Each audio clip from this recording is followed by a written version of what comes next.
बहुपद 3x² plus 8x plus के का एक शून्यक दूसरे शून्यक का व्युत्क्रम है तो के का मान ज्ञात कीजिए। देखो ए का मान तो 3, बी का मान 8 और सी का मान हो गया के।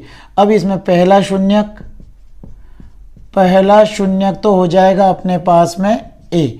अब हमें इसका व्युत्क्रम का मतलब होता है इसका उल्टा, तो व्युत्क्रम तो a/1 हो जाएगा।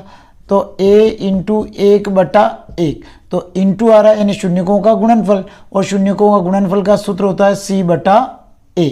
अब a इंटू 1/a, c की संख्या तो है k और a की संख्या है 3।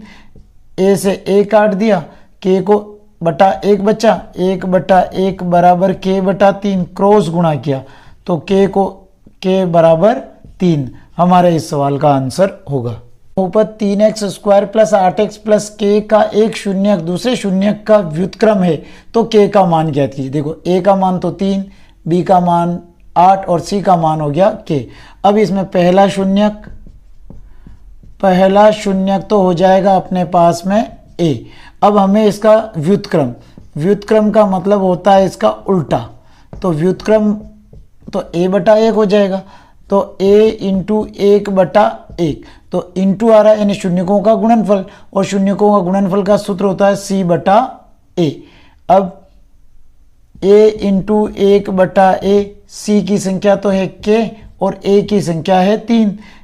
a से a काट दिया, k को बटा 1 बचा, 1/1 बराबर k/3, क्रॉस गुणा किया तो k बराबर 3 हमारे इस सवाल का आंसर होगा।